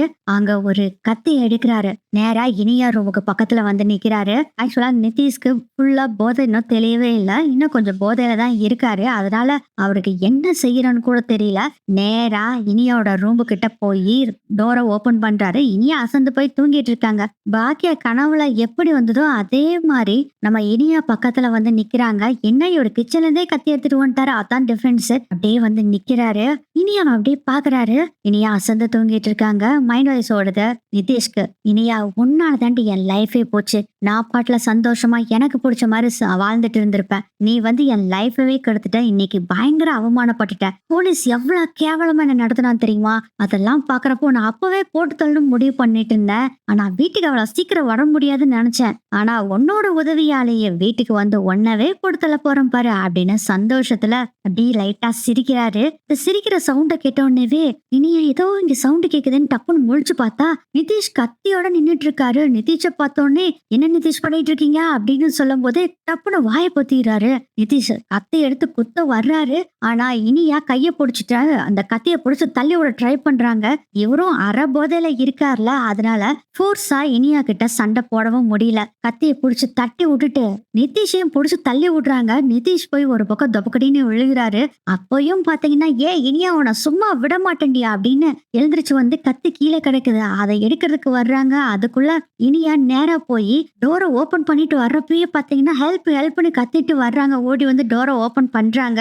ஆக்சுவலா கோபி அவரோட ரூம் டோரை வந்து லாக் பண்ணிருக்க மாட்டாரு, திறந்து வச்சிருப்பாரு. சப்போஸ் நம்ம இனியா கூப்பிட்டா கேட்காதுன்னு சொல்லி திறந்து வச்சிருப்பாரு. ஹெல்ப் ஹெல்ப்னு சத்தம் போடுறத பார்த்துட்டு இது நம்ம இனியா குரல் மாதிரி இருக்கேன்னு வேகமா ஓடி வர்றாரு. பார்த்தா ரூமுக்குள்ள இருந்து இனியா கதவை திறந்துட்டு வெளியே வர்ற பாக்குறதுக்குள்ள நிதிஷ் இனியாவோட முடிய புடிச்சு தர தர தர தரன்னு இழுத்துட்டு வர்றாங்க. அப்படியே இனியா கீழே விழுந்துடுறாங்க.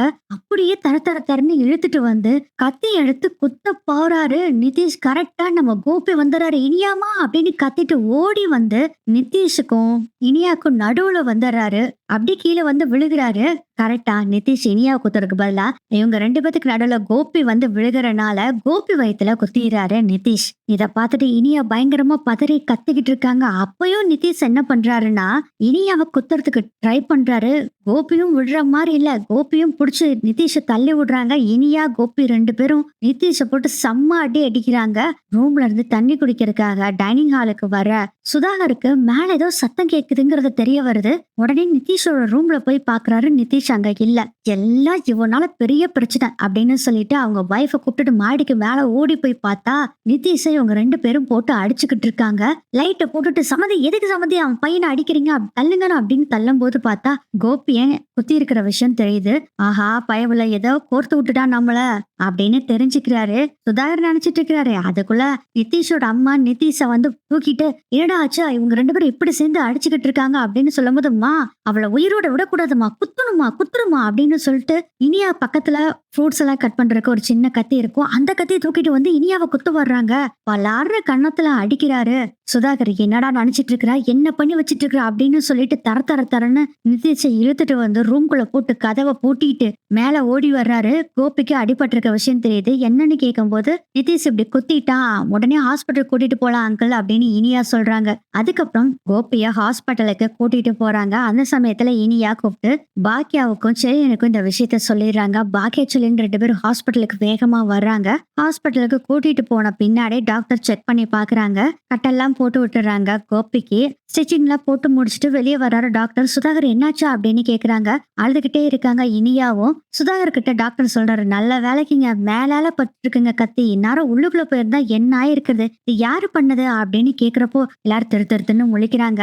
இனியா சொல்றாங்க, சார் இது என்னோட ஹஸ்பண்ட் தான் இதை செஞ்சாரு அப்படின்னு சொல்றாங்க. சார் உங்க மருமக என்ன சார் இது, பார்த்து பண்ணுங்க சார், நீங்க தெரிஞ்ச ஆளுன்னு ஒரே காரணத்துக்காக தான் சார் இது போலீஸ் கேஸ் ஆக வேண்டியது, இதை அப்படியே அமர்த்தி இந்த விஷயத்த வெளியே தெரியாம பண்ணிருக்கேன், உங்க பையன் வேற இதை குத்தி இருக்காங்கிறாங்க, பாத்துங்க சார், நேத்து தான் வேற ஒரு கேஸ்ல மாட்டி அவரை கூட்டிட்டு வந்தீங்க, இன்னைக்கு இன்னொரு கேஸா சார், பாத்துங்க சார் அப்படின்னு சொல்லவும் சுதாகர் சொல்றாரு, சார் இந்த விஷயத்த நீங்க வெளியே யாருக்கிட்டையும் சொல்லாதீங்க, பெரிய பிரச்சனையாயிரும் ப்ளீஸ் அப்படிங்கிறாங்க. நான் சொல்ல சார், நீங்க பத்திரமா பாத்துக்கங்க, என்ன மாட்டி விட்டுறாதீங்க அப்படின்னு சொல்லிட்டு டாக்டர் அங்க இருந்து போயிடுறாரு. அதுக்கப்புறம் நம்ம பாக்கியா செலின் 2 பேரும் வர்றாங்க. இந்த விஷயத்த பாட்டி கிட்ட சொல்லல.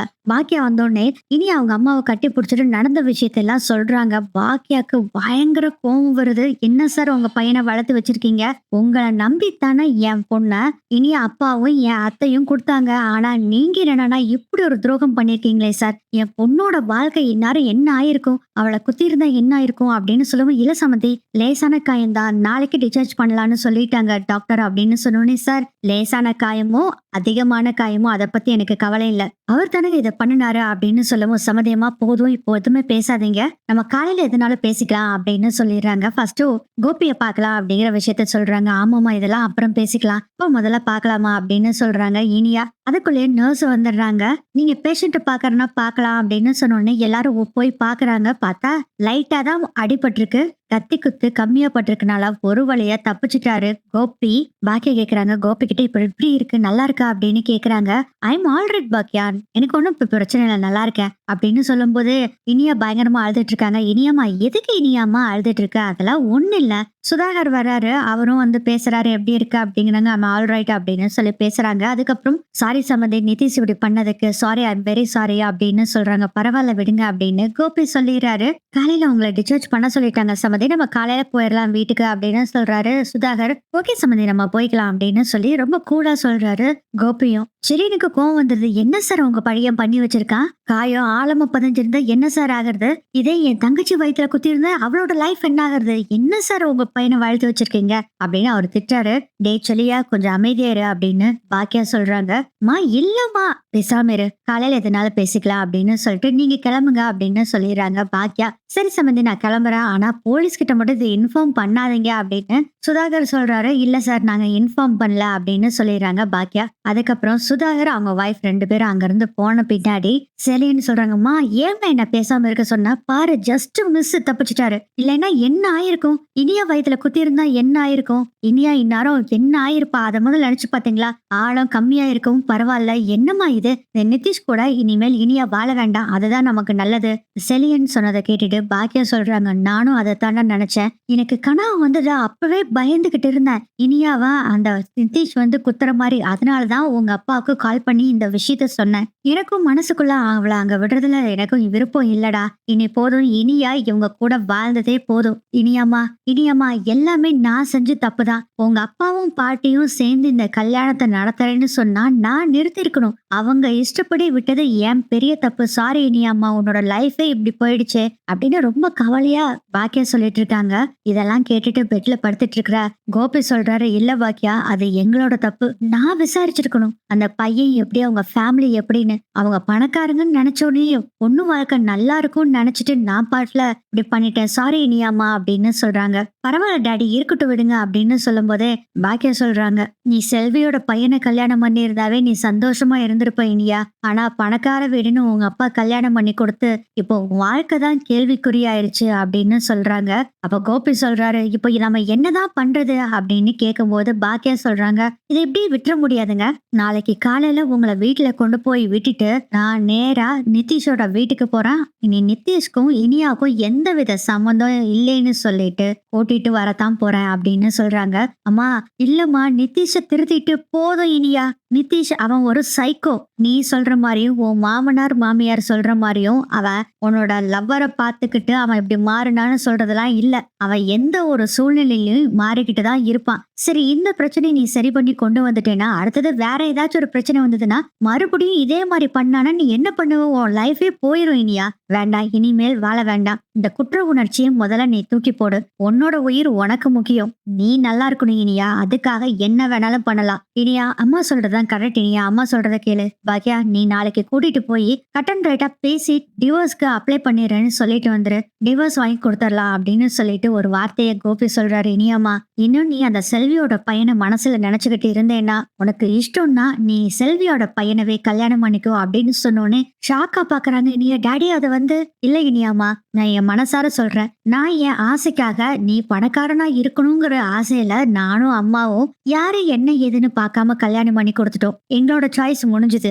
இனி உன்னோட சாய்ஸும் உங்க அம்மாவோட சாய்ஸும் தான். நீ யார விரும்பி கல்யாணம் பண்றேன்னு சொல்றியோ அவங்களை நீ கல்யாணம் பண்ணி வச்சிருவோம். சாரி இனியா அப்படின்னு சொல்றாரு கோபி. பாக்கியா சொல்றாங்க. இந்த புத்தி முதல்ல இருந்திருக்கணும். நான் தான் ஏற்கனவே சொன்னேன் என்னோட ரெஸ்டாரண்ட்டை வாங்கறதுக்காக தான் அவன் அத்தனை பண்ணுனான்னு நான் சொன்னேன். நீங்க தான் புரிஞ்சுக்கவே மாட்டேன்ட்டீங்க. செலின்னு சொல்றாரு. இனி அதை பத்தி பேசி ஒரு யூஸும் இல்லம்மா. நம்ம இனியாவோட வாழ்க்கையை காப்பாத்தணும். இனியா சாரி இனியா நான் பண்ணது தப்புதான். நான் அப்பா கூட சேர்ந்துட்டு செல்விக்கா பையனையெல்லாம் அடிச்சது இப்போ மனசு கஷ்டமா இருக்கு. இந்த நிதிஷன் நினைக்கிறப்போ செல்விக்காவோட பையன் கோடி மடங்கு நல்லவனா இருக்கான் அப்படிங்கிற மாதிரி சொல்றாங்க. அப்பதான் இனியா சொல்றாங்க. எனக்கு செல்விக்கா பையனும் வேண்டாம் நிதிஷும் வேண்டாம். என்ன கொஞ்ச நாள் ஃப்ரீயா விடுங்க. நான் ஃபர்ஸ்ட் நல்லா வேலைக்கு போகணும். இன்னும் நிறைய டிகிரி வாங்கணும். பெரிய ஆளா வரணும். அதுக்கப்புறம் இதெல்லாம் யோசனை பண்ணிக்கலாம் அப்படின்னு சொல்லும் போது இப்பதான் இனியா நீ கரெக்டான முடிவு எடுத்திருக்க அப்படின்னு பாக்கியா சொல்றாங்க. இவங்க பேசிட்டு இருக்கும்போது நர்ஸ் வர்றாங்க. என்னங்க குடும்பமும் உட்காந்து பேசிக்கிட்டு இருக்கீங்க. அவர் கொஞ்சம் தூங்கட்டுங்க. காலையில அப்புறம் பார்த்து பேசிக்கலாம் அப்படின்னு சொல்றாங்க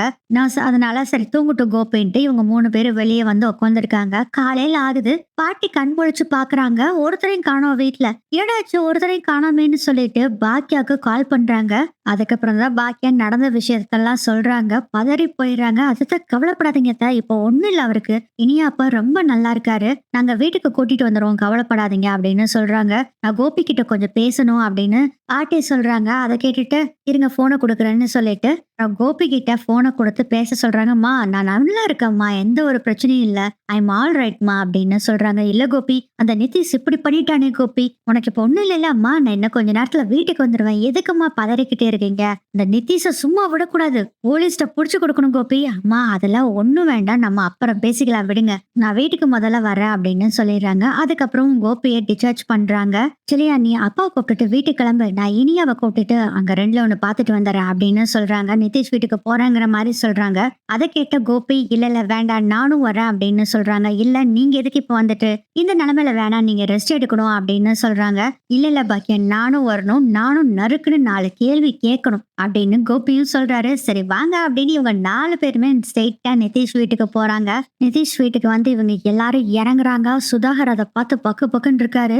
வந்து நீ என்ன பேச போறாங்களா அப்படின்னு புலம்பிட்டு இருக்காங்க. நிதிஷ் அம்மா சொல்றாங்க போனா போயிட்டு போது விடுங்க. இதை இனிய தொல்லையே தீர்ந்தது. நிதிஷ்க்கு நல்ல ஒரு பொண்ணா பார்த்து நான் பணக்கார பொண்ணா பார்த்து கல்யாணம் பண்ணி வைக்க போறேன் அப்படின்னு சொல்லவும் லூசு மாதிரி பேசிட்டு இருக்காத. நிதிஷோட நிலைமை உனக்கு புரியும்ல. அவன் என்ன நிலைமையில் இருக்கான்.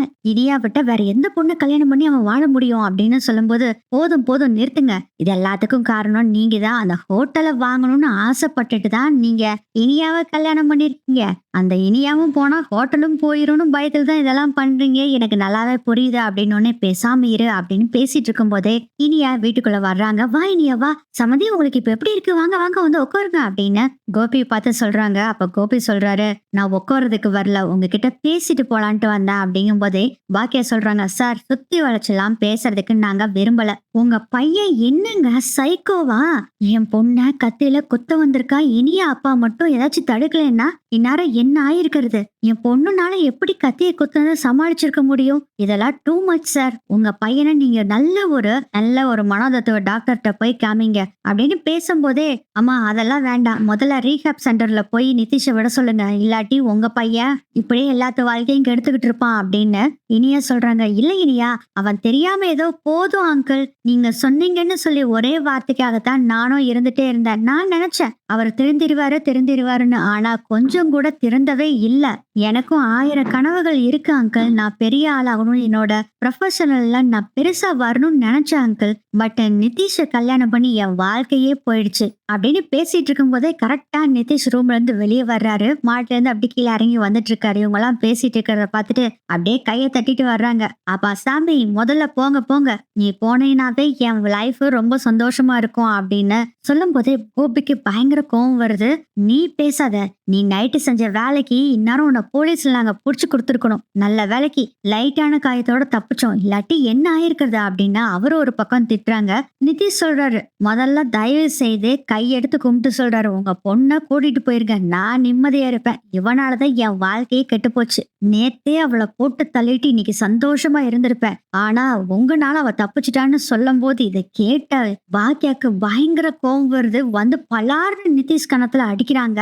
நிதிஷோட அம்மாவுக்கு பயங்கர கோவம் வருது. என்ன தைரியம் இருந்தா என் பையனை கணத்துல அடிப்ப. ஆமாமா அடிப்பேன். உன் பையன் குத்துவான். என் பொண்ணு குத்துறத வாங்கிட்டு உட்காந்துருக்கணுமா. பொம்பளைக்குன்னா என்ன நினைச்சீங்க. இல்லைக்கீரன்னு நினைச்சீங்களா. வீட்டுல சமையல் செஞ்சுக்கிட்டு சாப்பாடு பண்ணி போட்டுட்டு வாழணும்னு நினைச்சிட்டு இருக்கீங்களா. அப்படிலாம் என் பொண்ணு இருக்க மாட்டா. அவ்வளோ ஒரு நல்ல வேலைக்கு போவா. அவ இஷ்டப்படி சந்தோஷமா வாழ்வா. உங்ககிட்ட அடிமையா வாழ வேண்டிய அவசியமே இல்ல. அவ இஷ்டப்பட்ட வாழ்க்கைய சுதந்திரமா வாழ்ந்துட்டு போட்டோம். நிதிஷை என் பொண்ணு இனியா டிவோர்ஸ் பண்ண போறா அப்படிங்கும் போதே பயங்கர ஷாக் ஆகுறாரு சுதாகர். ஐயோ சமந்தி கொஞ்சம் யோசனை பண்ணுங்க. போதுங்க சார் நீங்க பேசுனது எல்லாமே போதும் நிறுத்துங்க. இங்க பாருங்க சம்பந்தியமா இல்ல சம்பந்தியமான இனிமேல் உங்களை நான் கூப்பிட மாட்டேன். நிதிஷம்மா இன்னும் கொஞ்ச நாள்ல டிவோர்ஸ் நோட்டீஸ் வரும். அதை கையெழுத்து போட்டு மியூச்சுவலா முடிக்கிறதுக்கு பாருங்க அப்படின்னு பாக்கியா சொல்றாங்க. சுதாகர் சொல்றாரு என்ன சம்பந்தி நீங்க பாட்டுல உங்க வைஃப் பேசிட்டு இருக்காங்க விட்டுட்டு இருக்கீங்க. சார் வேற என்ன சார் பண்ண சொல்றீங்க. நேத்து நைட்டு விட்டுருந்தா என் பொண்ணு கொண்டிருப்பான். நான் மட்டும் வந்து தடுக்கலைன்னா என்ன சார் ஆயிருக்கும் என் பொண்ணோட லைஃப். எனக்கு என் பொண்ணோட உயிர் தான் முக்கியம். அவ லைஃப அவ இஷ்டப்பட்டபடி வாழ்த்தோம். என் பொண்ணு உயிரோட இருந்தா போதும். இது மாதிரி கஷ்டப்பட்டுக்கிட்டு ஒவ்வொரு நாளும் உயிருக்கு பயந்துகிட்டு உங்க பையன் கூட வாழ வேண்டிய அவசியம் என் பொண்ணுக்கு இல்லவே இல்ல. வேணாம் சார். பாக்கியா சொன்ன மாதிரி இனியா டிவோர்ஸ் நோட்டீஸ் அனுப்பி விடுவா. அதுல ஒழுங்கா கையெழுத்து போட்டு அனுப்பி விட பாருங்க அப்படின்னு சொன்னோடனே நிதி சொல்றாரு நீங்க ஒண்ணு டிவோர்ஸ் நோட்டீஸ் அனுப்புறது நான் அனுப்பிச்சு விடுறேன் அப்படின்னு சொல்றாரு. ரொம்ப சந்தோஷம்ப்பா நீயே அனுப்பிச்சு விடு. நாங்க கையெழுத்து போட்டு கொடுத்துறோம் அப்படின்னு பாக்கியாவும் சொல்றாங்க. டேய் கொஞ்சம் பேசாம இருடா அப்படின்னு சொல்லிட்டு சமந்தி டென்ஷன் ஆகாதீங்க சமந்தி கொஞ்சம் இருங்க நான் என்ன பேச வர்றேன்னா அப்படின்னு சொல்லும் போதே எதுக்குங்க அவங்க கிட்ட எல்லாம் போய் பேசிட்டு இருக்கீங்க. பொண்ணு பெத்த அவங்களே வேண்டான்னு சொல்லிட்டு போறப்போ நம்ம பையன் பையன் என்ன ராஜா மாதிரி, அவன் ராஜா வீட்டு கண்ணுக்குட்டி, அவனுக்கு என்ன 1000 பொண்ணு வரும் அப்படின்னு சொல்லும்போது இத கேட்ட இனியா, ஆமா உங்க பையன் ராஜா வீட்டு கண்ணுக்குட்டி தான். அந்த ராஜா வீட்டு கண்ணுக்குட்டிக்கு உங்களுக்கு புடிச்ச பொண்ண கல்யாணம் பண்ணி வைங்க, பண்ணாம இருங்க, அத பத்தி எங்களுக்கு கவலை இல்ல, எங்களுக்கு உங்க பையனே தேவையில்லை அப்படின்னு பேசிட்டு இருக்கும் போதே பாத்தீங்கன்னா அங்க போலீஸ் வருது. போலீஸ் வரத பார்த்தோன்னே டென்ஷன் ஆயிடுறாரு. என்னங்க சார் எதுக்கு வந்திருக்கீங்க அப்படின்னு கேட்கவும், கோபிங்கிறவரை உங்க பையன் கத்தியில குத்திட்டானாமா, அதுக்கு கோபியோட அம்மா கம்ப்ளைண்ட் கொடுத்திருக்காங்க, உங்க பையன் நிதிஷ அரெஸ்ட் பண்ண வந்திருக்கோம் அப்படின்னு சொன்னோன்னே பதறி போயிடுறாரு சுதாகர். சார் சார் இல்ல சார், அதெல்லாம் ஒண்ணு இல்ல சார், அதெல்லாம் குத்தல அப்படின்னு சொல்லும் போதே பாக்கியா சொல்றாங்க, ஆமா சார் உண்மைதான் சார், இவர்தான் சார் கோபி, இவருக்கு தான் அடிபட்டிருக்கு, இவரை குத்துனது நிதிஷா அப்படின்னு சொல்லி நடந்த விஷயத்த பூரா சொல்றாங்க. நைட் என்னென்ன நடந்ததோ அது எல்லாமே சொல்றாங்க. இதை கேட்டுட்டு போலீஸ், மவனை நேத்துதான் அந்த கேஸ்ல மாட்டி பெரிய பெரிய ஆளெல்லாம் புடிச்சு வெளியே கூட்டிட்டு வந்தாங்க, கடைசியில மறுபடியும் இன்னொரு கேஸ்ல மாட்டிட்டியா, நீ வெளியே வர்றது ரொம்ப சிரமம்டா அப்படின்னு சொல்லிட்டு வாகனம் தரத்தரன்னு இழுத்துட்டு போறாங்க. நிதிஷ் அம்மா சொல்றாங்க, இல்ல சார் கொஞ்சம் இருங்க சார், என்னன்னு பேசிக்கலாம் அப்படிங்கும். அம்மா அதெல்லாம் பேச முடியாதுமா, இது பெரிய கேஸ், பெரிய இடத்துக்கு வரணும் போயிடுச்சு, வேற வழியே இல்ல, இந்த கேஸ்ல உங்க பையனை அரெஸ்ட் பண்ணி நாங்க கூட்டிட்டு தான் போகணும் மேடம், மன்னிச்சிருங்க அப்படின்னு சொல்லிட்டு நிதிஷ அரெஸ்ட் பண்ணி கூட்டிட்டு போறாங்க. டே நிதிஷ் தைரியமா போடா, இன்னும் ஒரே நாள்ல உன்னை வெளியே கொண்டு வரேன் பாரு அப்படின்னு சுதாகர் சொல்றாரு. அப்ப இனியா சொல்றாங்க, என்ன அங்கிள் சொல்றீங்க, ஒரே நாள்ல கொண்டு வந்துடுவீங்களா, நேத்து யாரும் உங்க பையனை கூட்டிட்டு வந்தது, என் அம்மா தானே கூட்டிட்டு வந்தாங்க, நீங்களா பெரிய பெரிய ஆளுகளா தெரியும் சொன்ன நீங்க கூட்டிட்டு வந்தீங்களா அப்படின்னு பேசிட்டு இருக்கிறப்பே அவங்க அம்மா வர்றாங்க. ஏண்டி என் பையனோட வாழ்க்கை இப்படி கெடுத்துட்டு இருக்கிற, என் பையனோட வாழ்க்கையே போயிடுச்சு அப்படின்னு சொல்லவும், ஆன்டி இப்பதானே சொன்னீங்க உங்க பையன் ராஜா வீட்டு கண்ணுக்குட்டின்னு, அந்த ராஜா வீட்டு கண்ணுக்குட்டிய கல்யாணம் பண்ணிக்க நீ நானும் போட்டி போட்டு வருவாங்கன்னு சொன்னீங்கல்ல, இப்ப யாரு போட்டி போட்டுட்டு வர்றாங்கன்னு பாக்கலாம் ஆன்டி. அப்புறம் அங்கிள் இன்னொரு விஷயத்த சொல்லாம விட்டுட்டேன் அங்கிள், நான் இப்போ நிதிஷா டிவோர்ஸ் பண்ண போறேன், சோ என் அம்மா கிட்ட இருந்து சீதனமா அந்த ரெஸ்டாரண்ட்டை வாங்குனீங்கல்ல, அந்த ரெஸ்டாரண்ட்டை மரியாதையா நீங்களே திருப்பி கொடுத்துருங்க, இல்லாட்டி நான் கேஸ் போட்டு வாங்க வேண்டியது இருக்கும். நீங்க நினைப்பீங்க உங்களுக்கு பெரிய ஆளெல்லாம் இருக்கு, என்னதான் கேஸ் போட்டாலும் எங்கனால வாங்க முடியாதுன்னு நினைப்பீங்க, அப்படி மட்டும் தப்பா நினைச்சிடாதீங்க, நாங்க உங்களுக்கு சீதனமா கொடுத்தது நீங்க டிவோர்ஸ் ஆனா கொடுத்தே தான் ஆகணும் அப்படின்னு சொல்றாங்க.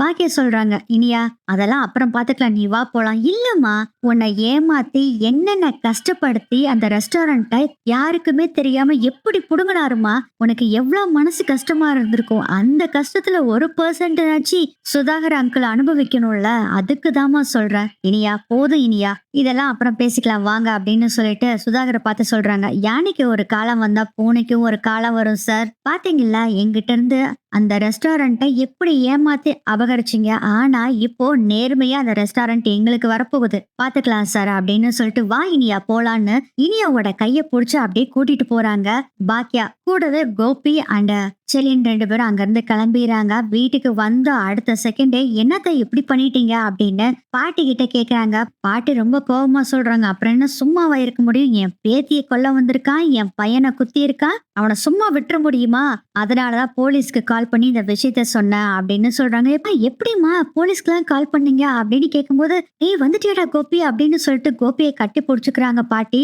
எப்படிடா இருக்கு இப்போ, அம்மா ஐம் ஆல்ரைட்மா, எனக்கு ஒண்ணும் இல்ல, நான் நல்லா தான் இருக்கேன், நீங்க எப்படிமா போலீஸ்க்கு கால் பண்ணீங்க, அது ஒண்ணும் இல்ல, பக்கத்து வீட்டு பையன்கிட்ட கேட்டேன், அவனே போன் பண்ணி கொடுத்தான், டீட்டெயில் எல்லாமே நான் சொல்லிட்டேன், அந்த பையனுக்கு தெரிஞ்ச இன்ஸ்பெக்டர் ஆமா, அவரும் கொஞ்சம் பேசினாரு, அதனாலதான் உடனே வந்திருப்பாங்களே அப்படின்னு சொல்லவும், ஆமாம்மா உடனே வந்து நிதிஷா அரெஸ்ட் பண்ணிட்டு போயிட்டாங்க அப்படிங்கிற விஷயத்த சொல்றாங்க. கோபி வந்து உட்காரு கோபி அப்படின்னு உட்கார வச்சுட்டு, இனிமேல் இந்த நிதிஷே நமக்கு வாழ்க்கையில வேண்டவே வேண்டாம் அப்படின்னு சொல்லும் போதே, ஆமாத்த நாங்களும் அப்படித்தான் அத்தை சொல்லிட்டு வந்துட்டோம், முதல்ல இனியாக்கு டிவோர்ஸ் வாங்கணும் அப்படின்னு பாக்கியா சொல்றாங்க. அப்ப பாட்டி சொல்றாங்க, சரி அந்த ஹோட்டலை அபகரிச்சானே அந்த ஹோட்டலை முதல்ல 2ஐயும் புடிக்கிட்டு வரணும்ல பாக்கியா அப்படின்னு சொல்லும் போது, இல்லத்த ஒரு ஹோட்டல் தான் நமக்கு வரும், ஒரு ஹோட்டலை தான் நம்ம சீதனமா கொடுக்கறோம்னு சொல்லி அவர் அப்படியே பேரை மாத்தி இனியா பேர்ல இருந்து அவரு பேருக்கு மாத்திக்கிட்டாரு. இன்னொரு ஹோட்டல் அவரு வேற ஒருத்தர் மூலியமா அந்த ஹோட்டலவே விலைக்கு வாங்கினால நம்மளால ஒண்ணும் பண்ண முடியாது, நமக்கு ஒரு ஹோட்டல் வருது அதுவே போதும், அந்த ரெஸ்டாரண்ட்டை வச்சு நம்ம எப்படியும் சமாளிச்சுக்கலாம் அப்படிங்கிற சொல்றாங்க. சரின்னு சொல்றாரு. அப்புறம் எதுக்குமா நம்ம இன்னமும் வெயிட் பண்ணிக்கிட்டே இருக்கணும், முதல்ல வக்கீல பார்த்து டிவோர்ஸ் நோட்டீஸ்க்கு அப்ளை பண்ணலாம் அப்படின்னு சொல்றாங்க. அதுக்கப்புறம் இவங்க எல்லாரும் வக்கீல பார்க்க போறாங்க. பார்த்துட்டு டிவோர்ஸ் நோட்டீஸும் டிவோர்ஸ்க்கும் அப்ளை பண்றாங்க. பண்ணிட்டு இவங்க வீட்டுக்கு வர்றாங்க. வீட்டுக்கு வரப்ப பார்த்தா ஒரு ரெஜிஸ்டர் போஸ்ட் ஒண்ணு வந்திருக்கு. இனியா பேருக்கு தான் வந்திருக்கு. கையெழுத்து போட்டு வாங்கி பார்த்தா அதுல நிதிஷே டிவோர்ஸ் நோட்டீஸ் அனுப்பியிருக்காரு இனியாக்கு. இத பார்த்துட்டு கோபி சொல்றாரு, நம்ம வேலை மிச்சம், நீ இதை கையெழுத்து போட்டு அனுப்பிச்சு விட்டுரு அப்படின்னு கோபி சொல்றாரு. இனியாவும் அதை கையெழுத்து போட்டு அனுப்பிச்சு விட்டுட்டு அதுக்கப்புறம் கேஸ் ஹியரிங்க்கு வருது. ஹியரிங்க்கு வர்றப்போ நிதிஷ் பண்ணது எல்லாத்தையும் சொல்றாங்க. நிதிஷ் போதைப் பொருளுக்கு அடிமையா இருக்க விஷயத்தையும் சொல்றாங்க. அவரு இனியாவை கொடுமைப்படுத்தினது, இனியாவை கொலை பண்ண போனது, கோபிக்கு அடிபட்டது, எல்லா விஷயத்தையும் சுதாகர் நிதிஷுக்கு இனியாவை கல்யாணம் பண்ணி வச்சதுக்கு காரணமே பாக்கியாவோட ரெஸ்டாரண்ட்டை புடுங்கணுங்கிறதுக்காக தான் அப்படிங்கிற விஷயத்தையும் சொல்லிட்டு, தயவு செய்து எங்க ரெஸ்டாரண்ட்டை திரும்பி எங்களுக்கு வாங்கி கொடுத்துருங்க யுவரானர் அப்படின்னு நம்ம இனியாவும் சொல்றாங்க.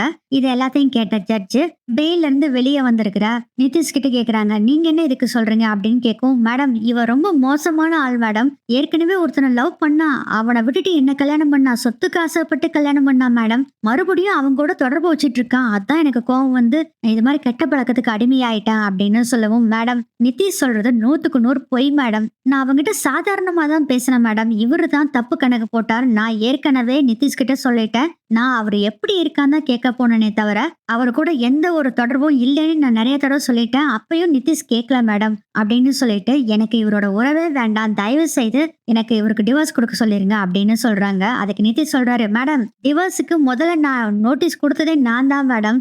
எனக்கு இவ கூட லைஃப் வாழ்றதுக்கு பிடிக்கவே இல்லை மேடம். எனக்கு முதல்ல டிவோர்ஸ் கொடுங்க அப்படின்னு சொல்றாரு. ஏப்பா, 2 பேருமே டிவோர்ஸ் தான் கேக்குறீங்க. இப்போ பிரச்சனையே என்னன்னா, சுதாகர் பாக்கியாவோட ரெஸ்டாரண்ட்டை சீதனமா கேட்டு வாங்கியிருக்காரு. அதுவே பெரிய குற்றம். வரதட்சணை கொடுமைங்கிற வழக்குக்கு கீழே இது வரும். 2வது, அந்த ரெஸ்டாரண்ட்டை வாங்கி இனியா பேர்ல இருந்து அவரு பேருக்கு வேற மாத்திருக்காரு. இதுவும் பெண் வன்கொடுமை சட்டத்துக்கு கீழே தான் வரும் அப்படின்னு சொல்லிட்டு இப்போ தீர்ப்பு சொல்றேன் அப்படின்னு சொல்றாங்க. ஜட்ஜ் எல்லாரும் ஆர்வமா எதிர்பார்த்துட்டு இருக்காங்க. நிதிஷ் இனியாக்கு டிவோர்ஸ் கொடுக்கப்படுது அப்படின்னு சொல்லிட்டு இனியாவுக்கு சீதனமா கொடுத்த அந்த ரெஸ்டாரண்ட்டை திரும்பவும் சுதாகர் பாக்கியாக்கு அந்த ரெஸ்டாரண்ட்டை எழுதி கொடுத்தரணும் அப்படின்னு சொல்றாங்க. இதை கேட்டோன்னே பயங்கர கடுப்பாகிறாரு சுதாகர். மேடம், இல்ல மேடம், அது நான் என்னோட பேரை வச்சு போதும் சார். உங்க பேர்ல இனி அந்த ரெஸ்டாரண்ட் இயங்காது. அந்த ரெஸ்டாரண்ட் முழு உரிமையும் நீங்க பாக்கியாட்ட திரும்பி கொடுத்துடணும். அதே மாதிரி நீங்க கல்யாணத்துக்காக என்னென்ன இனியா கிட்ட இருந்து என்னென்ன சீதனம் வாங்குனீங்களோ அது எல்லாத்தையுமே திரும்பி கொடுத்துடணும் அப்படின்னு சொல்லிட்டு, இந்த வழக்குல இனியாக்கு டிவோர்ஸ் கொடுத்தது மட்டும் இல்லாம ரெஸ்டாரண்ட்டை வரதட்சணையா வாங்கியிருக்காங்க. அதனால நிதிஷ் மேலையும் சுதாகர் மேலையும் சுதாகரின் மனைவி மேலையும் வழக்கு தொடுக்கப்படுது அப்படின்னு சொல்லி பொது வழக்க வேற நிதிஷ் தலையில போட்டுறாங்க. சுதாகர் சொல்றாரு, இல்ல மேடம், நாங்க ஒண்ணும் வாங்கல, அவங்களா தான் கொடுத்தாங்க அப்படிங்கும் போது பாக்கியா எழுந்திரிச்சு சொல்றாங்க, இல்ல மேடம், என் பொண்ணுmu தான் முதலாளியா இருப்பாங்கன்னு சொல்லி என்னை ஏமாத்தி கையெழுத்து வாங்கினாங்க அப்படின்னு சொல்றாங்க. புரிஞ்சுதுமா, உங்களுக்கு இன்னும் 2 நாள்ல அந்த ஹோட்டல் உரிமம் முழுவதும் உங்களுக்கு சேரும். 20 லட்சம் ரூபாய் அபராதமும் 6 மாச கடுங்காவல் தண்டனையும் நிதிஷ் அவங்க தாய் தந்தை 3 பேத்துக்கும் கொடுக்கறோம் அப்படின்னு சொல்லி கோர்ட்ல தீர்ப்பு வழங்கப்படுது. இனியா குடும்பம் எல்லாத்துக்குமே ரொம்ப சந்தோஷம். பாக்கியாக்கு மறுபடியும் தன்னோட ரெஸ்டாரண்ட் திரும்பி வருதுன்னு அவ்வளவு சந்தோஷம். ஆனா சுதாகர் மட்டும் பயங்கர கடுப்பா இருக்காரு. இப்போ கையோட சுதாகர் அவங்க வைஃப் நிதிஷ் 3 பேத்தையும் அரெஸ்ட் பண்ணி கூட்டிட்டு போறாங்க.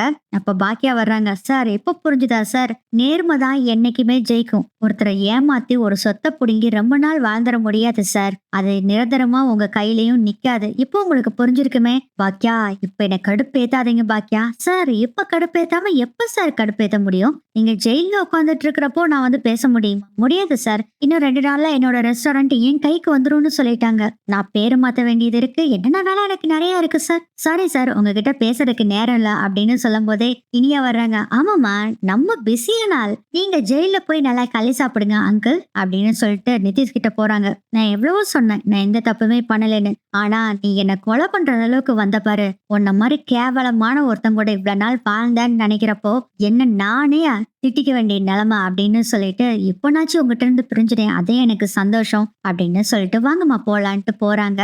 நீங்க எத்தனை நாள் பண்ணதுக்கு எல்லாத்துக்கும் நல்ல ஒரு தண்டனை கிடைச்சிருக்கு. 6 மாசம் தண்டனை, 20 லட்சம் ரூபாய். சூப்பர் சார், என்ஜாய் பண்ணுங்க அப்படின்ட்டு கோபியும் அங்க இருந்து கிளம்புறாங்க. அதுக்கப்புறம் ஒரு 2-3 டேஸ் ஆகுது. கோர்ட்ல இருந்து ஒரு போன் ஃபோன் கால் வருது. உங்களோட ரெஸ்டாரண்டோட உரிமைய நீங்க வந்து கையெழுத்து போட்டு திரும்பவும் வாங்கிக்கங்க அப்படின்னு பாக்கியாக்கு ஃபோன் கால் வருது. இந்த விஷயத்த வச்சிருக்காங்கல்ல ஒரு ரெஸ்டாரண்ட், அங்க வந்து வேலை செஞ்சுட்டு இருக்கும்போது இந்த ஃபோன் கால் வருது. செல்வி கிட்ட இந்த விஷயத்த சொன்னோனே, "அப்படியாக்கா?" அப்படின்னு ரொம்ப சந்தோஷப்படுறாங்க செல்வி. அதுக்கப்புறம் செல்வி, பாக்கியா 2 பேரும் போய் கோர்ட்டுக்கு போறாங்க. அதே மாரி சைன் போட்டு பாக்கியா பேருக்கு ஹோட்டல மாத்தி வாங்குறாங்க. வாங்கிட்டு ரெஜிஸ்டர் ஆபீஸ்லயும் போய் இந்த டீட்டெயில் எல்லாம் கொடுத்து அவங்களும் சைன் போட்டு ரெஸ்டாரண்டோட உரிமை முழுவதும் இப்ப பாக்கியாக்கு வந்துருச்சு. ரொம்ப சந்தோஷமாயிருது. உடனே கூப்பிட்டு இந்த விஷயத்த இனியா கிட்ட சொல்றாங்க. வேலை பார்த்துட்டு இருந்த இனியாக்கு ரொம்ப ஹாப்பிமா, சைன் பண்ணி வாங்கிட்டியா, ரொம்ப சந்தோஷமா. சரி சரி, உங்க அப்பா கிட்டயும் இந்த விஷயத்த நான் சொல்றேன், சரி போன வை அப்படின்னு சொல்லிட்டு கோபி கிட்டயும் கூப்பிட்டு இந்த விஷயத்த சொல்றாங்க. வெரி குட் பாக்கியா, very good very good, super அப்படின்னு சொல்றாரு. பாக்கியா சொல்றாங்க, நான் நாளைக்கு இந்த ரெஸ்டாரண்ட்டை ஓபன் பண்ணலான் இருக்கேன், நீங்க வந்துருங்க அப்படின்னு சொல்றாங்க. இதெல்லாம் கேட்டோன்னே கோபிக்கும் ரொம்ப சந்தோஷம். ஓகே பாக்கியா, நான் வந்துறேன் அப்படின்னு சொல்லிடுறாங்க. அதுக்கப்புறம் என்ன, பாக்கியா செல்வி கிட்ட சொல்றாங்க, இந்த ரெஸ்டாரண்ட்டை ஓபன் பண்றது தட புடலா ஓபன் பண்ணும். ஆமாக்கா, தட புடலா ஓபன் பண்ணும்க்கா. நம்ம அந்த அரசியல்வாதி பார்த்தோம்ல, அவரவே வந்து ஓபன் பண்ண சொல்லாமா? கரெக்ட் டி, அவரை வச்சு ஓபன் பண்ணிடலாம். நான் அவருக்கு வீட்டுக்கு போய் இதை பேசிடுறேன் அப்படின்னு சொல்றாங்க. அதுக்கப்புறம் அரசியல்வாதி கிட்ட பேசிடுறாங்க. ஓகே சொல்லிடுறாரு அரசியல்வாதி. இப்போ ரெஸ்டாரண்ட்டும் ஓபன் பண்ற டே வருது. வீட்டுல இருக்க எல்லாத்தையுமே கூப்பிட்டு இருக்காங்க ரெஸ்டாரண்ட்டை ஓபன் பண்றதுக்கு. எழில் செழியன் எல்லாருமே வந்துடுறாங்க. அவ்வளோ ஹாப்பியா இருக்காங்க. எழில் செழியன், இனியா, கோபி, பாட்டி, அப்புறம் ஜெனி. இந்த ரெஸ்டாரண்ட்டை வந்து ஓப்பன் பண்றவரு அரசியல்வாதியும் வந்து ஓப்பன் பண்றாங்க. ஃபர்ஸ்ட் எடுத்தோன்னே விளக்கு ஏத்தி வைக்க சொல்றது நம்ம பாட்டியத்தான் ஏத்தி வைக்க சொல்றாங்க. அப்புறம் சந்தோஷமா பாட்டியும் விளக்கு ஏத்தி வைக்கிறாங்க. இனிய சொல்றாங்க, அம்மா நான் ரொம்ப ஹாப்பியா இருக்கேம்மா. எப்படியம்மா உனக்கு உன்னோட ரெஸ்டாரண்ட் திரும்பவும் கிடைச்சிருச்சு, எனக்கு ரொம்ப ஹாப்பியா இருக்கு. அப்புறம் இன்னொரு குட் நியூஸ். என்ன இனியா? மா எனக்கு இப்ப ப்ரமோஷன் கிடைச்சிருக்குமா. ஓ சூப்பர் இனியா, சூப்பர் அப்படின்னு சொல்லிட்டு இருக்கும்போது இனிய சொல்லும், என்னடா உனக்கு ப்ரமோஷன் கிடைச்சிருக்கு அப்படின்னு கோபி கேக்குறாரு. ஆமா டாடி அப்படின்னு சொல்றாங்க. கங்க்ராச்சுலேஷன் அப்படின்னு சொல்லிட்டு கட்டி பிடிச்சுக்கிறாங்க கோபி. இப்போ கோபி, இனியா எல்லாருமே செம்ம ஹாப்பியா இருக்காங்க. ரொம்ப ரொம்ப ஹாப்பியா இருக்காங்க பாக்கியா. ஏன்னா கைவிட்டு போன ரெஸ்டாரண்ட் திரும்பவும் கிடைச்சிருச்சு. அதே மாதிரி இனியாவும் அவங்களோட லைஃப்ல நல்ல ஒரு நிலைமைக்கு வந்திருக்காங்க. அவங்களுக்கு பிடிச்ச மாதிரி வாழ்க்கையை தான் அமைச்சு கொடுக்கணும் அப்படின்னு கோபியும் சரி, பாக்கியாவும் சரி, பாட்டி எல்லாருமே முடிவுல இருக்காங்க. யார இனிய கல்யாணம் பண்ணணும்னு நினைக்கிறாளோ கல்யாணம் பண்ணி வச்சிடலாம் அப்படின்னு முடிவுல இருக்காங்க வீட்டுல எல்லாருமே. இனியாவும் ரொம்ப ஹாப்பியா இருக்காங்க. அதே மாதிரி பாக்கியா ரொம்ப ரொம்ப ஹாப்பியா இருக்காங்க. செல்வி கிட்ட சொல்லிட்டு இருக்காங்க, செல்வி இப்பதான் எனக்கு மனசு நிம்மதியா இருக்கு செல்வி. ரெஸ்டாரண்ட் நமக்கு கிடைச்சிருச்சு. ஆமாக்கா, இந்த ரெஸ்டாரண்ட்டை வச்சு நம்ம தமிழ்நாடு பூரா நம்ம பிரான்ச்சை ஓபன் பண்ணிடலாம் அப்படின்னு சொல்றாங்க. செல்வி இந்த ரெஸ்டாரண்ட்டை மறுபடியும் பிக்கப் பண்ணி கொண்டு வரலாம், அதுக்கப்புறம் இதெல்லாம் யோசனை பண்ணலாம் அப்படின்னு சொல்றாங்க. நீ சொல்றது கரெக்ட் தாக்கா அப்படின்னு செல்வி சொல்லிட்டு செல்வி பாக்கியா அப்படியே சிரிச்சிட்டு சந்தோஷமா இருக்காங்க. இப்படிதான் இந்த எபிசோடு நகரும்னு நினைக்கிறேன்.